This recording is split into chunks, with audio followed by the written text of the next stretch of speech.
इस बजट की खासियत क्या रही? रेल मंत्री पवन बंसल ने दिखाने के लिए सीधे तौर पर तो रेल किरायों में इजाफा नहीं किया, लेकिन तत्काल charge, cancellation charge, superfast charge के नाम पर यात्रियों की जेब पर चुपके से हाथ डाल दिया और इसके जरिए रेल मंत्री ने धीरे से रेलवे के खजाने में करोड़ों रुपए आने का इंतजाम कर दिया है।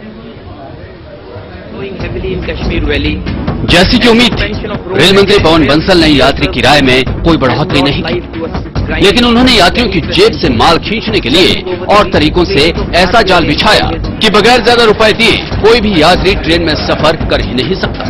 रेल मंत्री ने सुपरफास्ट ट्रेनों, रिजर्वेशन और सप्लीमेंट्री चार्ज बढ़ा दिए हैं। सुपरफास्ट ट्रेनों के स्लीपर कार रिजर्वेशन चार्ज तो नहीं बढ़ा है, लेकिन एसी चेयर कार से लेकर एसी 1 और एग्जीक्यूटिव क्लास तक 15 रुपए से 25 रुपए तक की बढ़ोतरी की गई है।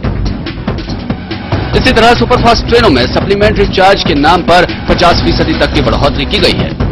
ये रकम अलग अलग श्रेणियों के लिए 5 रुपए से लेकर 25 रुपए तक है। रेल मंत्री ने तत्काल चार्ज में भी भारी भरकम इजाफा किया है। रेलवे ने दूरी के हिसाब से न्यूनतम और अधिकतम तत्काल चार्ज तय किए हैं। दोनों ही श्रेणी के तत्काल चार्ज में स्लीपर क्लास से एसी 1 तक 25 रुपए से लेकर 100 रुपए तक की बढ़ोतरी की गई है। न्यूनतम श्रेणी में स्लीपर का तत्काल चार्ज 75 रुपए से बढ़ाकर 100 रुपए किया गया है। इसी श्रेणी में एसी 3 का तत्काल चार्ज अब 250 रुपए हो गया है। इसी तरह से अधिकतम श्रेणी के तहत स्लीपर का तत्काल चार्ज 150 से बढ़कर 175 रुपए हो गया है।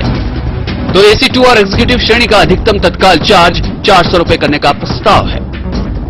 इतना ही नहीं, रेल मंत्री ने अब कंफर्म टिकट के कैंसिलेशन पर भी जेब से रुपए निकालने का इंतजाम किया है। इस संबंध में 50% की बढ़ोतरी की गई है।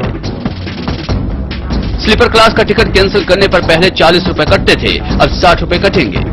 इसी तरह से एसी 3 और चेयर कार में 90, एसी 2 में 100 और एसी 1 का टिकट कैंसिल कराने पर 120 रुपए काटे जाएंगे। इतना ही नहीं, स्लीपर से लेकर एसी 1 तक के वेटिंग टिकट कैंसिल कराने पर भी अब 20 की जगह 30 रुपए चुकाने पड़ेंगे। साफ है, यदि आप तत्काल या साधारण रिजर्वेशन से यात्रा करते हैं तो ज्यादा रकम चुकानी पड़ेगी और वेटिंग या कंफर्म टिकट कैंसिल कराते हैं तो भी ज्यादा पैसे देने पड़ेंगे। यानी हर हाल में रेल यात्रा महंगी होगी। सहारा न्यूज ब्यूरो।